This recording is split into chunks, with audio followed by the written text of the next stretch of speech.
संत सताने की सजा। आदरणीय गरीबदास साहेब जी का जन्म पावन गांव छुड़ानी जिला झज्जर में श्री बलराम जी धनखड़ जाट के घर हुआ। आप जी को पूर्ण ब्रह्म कबीर परमेश्वर यानी कबीरदेव सतलोक यानी रिद्धधाम से सन 1727 में सशरीर आकर मिले थे तथा आप जी के जीव को सत्यलोक लेकर गए थे। पीछे से परिवार जनों ने गरीबदास जी को मृत जानकर चिता पर रख दिया था। उसी समय कबीरदेव ने आप जी का जीव वापस शरीर में प्रविष्ट कर दिया। उसके पश्चात आदरणीय गरीबदास जी भी परम पूज्य कबीरदेव यानी कबीर परमेश्वर की आंखों देखी महिमा जन जन को सुनाने लगे। जो भी दुखी प्राणी आप जी से उपदेश प्राप्त करता वही सुखी हो जाता।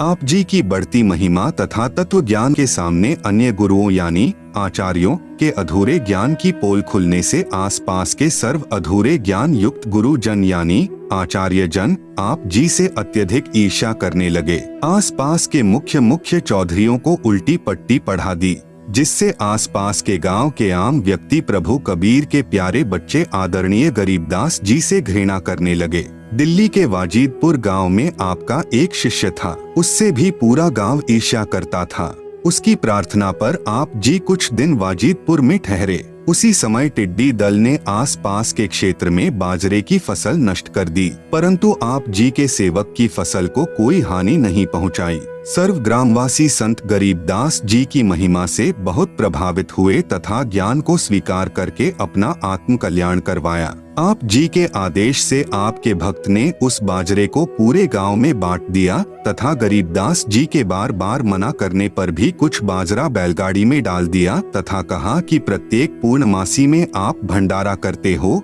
कुछ दान आपके दास का भी हो जाएगा। भक्तों की श्रद्धा को रखते हुए आप जी ने स्वीकृति प्रदान कर दी। आदरणीय गरीबदास जी के 4 लड़के तथा 2 कन्याएं संतान रूप में थी तथा लगभग 1300 एकड़ जमीन के स्वामी भी थे। उसी बैलगाड़ी में बैठकर आप गांव छुड़ाने को चल पड़े। रास्ते में गांव कानौदा के पास बैलगाड़ी पहुंचते ही पहले से सुनियोजित षड्यंत्र स्वार्थी गुरुओं यानी आचार्यों ने संत गरीबदास जी को घेर लिया, सर्व बाजरा लूट लिया तथा उसी गांव के चौधरी छाजूराम छिक्कारा को सूचना कर दी कि वह हिंदू धर्म का द्रोही पकड़ लिया है। चौधरी छाजूराम जी के आदेश से चौपाड़ में बांध दिया गया। चौधरी छाजूराम जी को सरकार की तरफ से कुछ कानूनी अधिकार प्राप्त थे। 6 महीने की सजा, 500 रुपए जुर्माना तथा महादोषी को काठ में बंद करना आदि सम्मिलित थे। उन धर्म के अज्ञानी ठेकेदारों यानी गुरुओं आचार्यों द्वारा पूर्व से उल्टी पट्टी पढ़े चौधरी छाजूराम छिक्कारा जी ने उस परम आदरणीय गरीबदास जी महाराज को काठ में बंद कर दिया। काठ में बंद करना एक प्रकार की कठिन कारागार की सजा थी।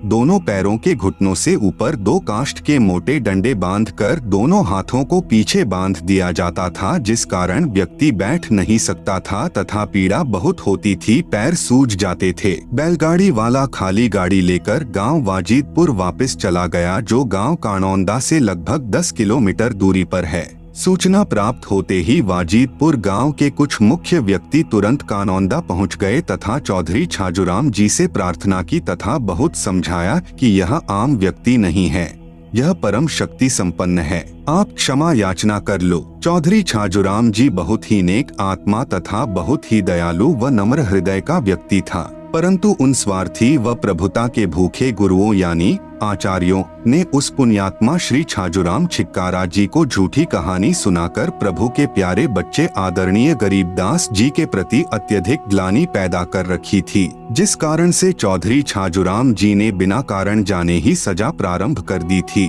वाजिदपुर के भक्तों की प्रार्थना मानकर आदरणीय गरीबदास जी को छोड़ दिया। आदरणीय गरीबदास जी साहेब जी ने कुछ नहीं कहा तथा अपने गांव छुड़ानी आ गए। कुछ दिनों उपरांत चौधरी छाजूराम जी प्रातः काल टट्टी फिरने यानी फ्रेश होने जोहड़ यानी तालाब पर गए तो उनके दोनों हाथ 2 घुड़सवारों ने काट दिए। उसी समय उनके समक्ष ही अदृश्य हो गए। इस दृश्य को तालाब पर उपस्थित कई व्यक्तियों ने भी देखा। बहुत उपचार करवाया परंतु दर्द तथा रक्त का स्राव बंद नहीं हुआ। कई दिन तक बुरी तरह चिल्लाते रहे। फिर एक व्यक्ति ने कहा, उसी संत गरीबदास जी के पास जाकर क्षमा याचना कर लो, वे दयालु हैं।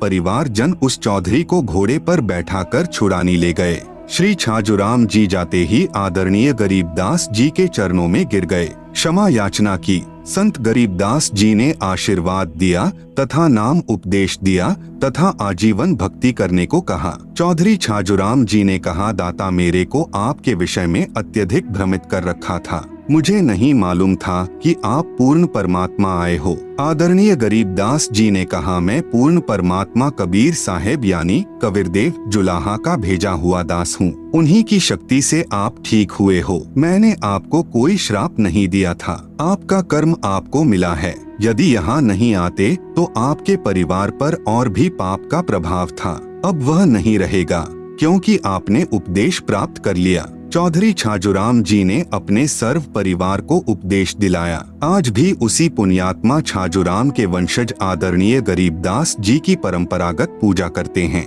लगभग सैकड़ों परिवार हैं जिन्हें छाजूवाड़ा कहते हैं, क्योंकि तुमने उस दरगाह का महल ना देखा, धर्मराय के तिल तिल का लेखा। राम कहे मेरे साथ को दुख ना दीजो कोए, साध दुखाए मैं दुखी, मेरा आपा भी दुखी हो। शिपु उदर यानी पेट विदारिया, मैं ही मारिया कंश, जो मेरे साधु को सतावे वाका खो दूं वंश। साध 57 कोटि पाप है, अनगिन हत्या अपराधम, दुर्वासा की कल्प काल से प्रलय हो गए यादव। उपरोक्त वाणी में सतगुरु गरीबदास जी साहेब प्रमाण दे रहे हैं कि परमेश्वर कहते हैं कि मेरे संत को दुखी मत कर देना, जो मेरे संत को दुखी करता है समझो मुझे दुखी करता है। जब मेरे भक्त प्रहलाद को दुखी किया तब मैंने हिरण्यकशिपु का पेट फाड़ा और मैंने ही कंस को मारा, और जो मेरे साधु को दुखी करेगा मैं उसका वंश मिटा दूंगा। इसलिए संत को सताने के करोड़ों पाप लगते हैं, जैसे अनगिन यानी अनंत हत्याएं कर दी हूँ। ये अनजान लोग परमात्मा के संविधान से परिचित नहीं हैं, इसलिए भयंकर भूल करते हैं और फिर दंड के भागी बनते हैं। साधु सताने को निम्न दंड मिलता है। यदि एक मनुष्य दूसरे मनुष्य की मृत्यु कर देता है तो उसका अगले जन्म में हत्या करने से पूरा हो जाता है, लेकिन संत को सताने का बहुत बड़ा दंड है जो अनंत जन्मों में भी पूरा नहीं होता। सतगुरु अपनी वाणी में कहते हैं, अर्धमुखी गर्भवास में हरदम बारंबार, जूनी भूत पिशाच की जब लग सृष्टि सहाय।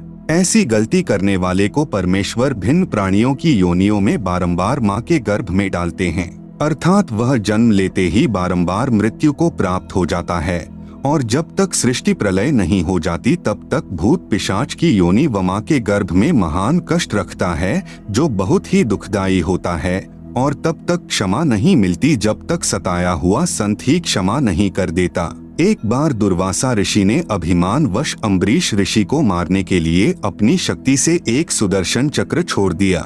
सुदर्शन चक्र अम्बरीश ऋषि के चरण छूकर वापस दुर्वासा ऋषि को मारने के लिए दुर्वासा की तरफ ही चल पड़ा। दुर्वासा ऋषि ने सोच लिया कि तूने बहुत बड़ी गलती कर दी है, लेकिन अधिक समय न रहते देख दुर्वासा सुदर्शन चक्र के आगे आगे भाग लिया। भागता भागता श्री ब्रह्मा जी के पास गया और बोला कि हे भगवान, कृपया आप मुझे इस सुदर्शन चक्र से बचाओ। इस पर ब्रह्मा जी बोले कि ऋषि जी, यह मेरे वश की बात नहीं है। अपने सिर पर से बला को टालते हुए कहा कि आप भगवान शंकर के पास जाओ, वे ही आपको बचा सकते हैं। यह सुनते ही दुर्वासा ऋषि भगवान शंकर के पास गया और बोला कि हे भगवान, कृपा करके आप मुझे इस सुदर्शन चक्र से बचाओ। इस पर भगवान शिव ने भी ब्रह्मा की तरह टालते हुए कहा कि आप श्री विष्णु भगवान के पास जाओ, वही आपको बचा सकते हैं। यह सुनते ही भगवान विष्णु जी के पास जाकर दुर्वासा ऋषि ने कहा कि हे भगवान, आप ही मेरे को इस सुदर्शन चक्र से बचा सकते हो, वरना यह मेरे को काट कर मार डालेगा।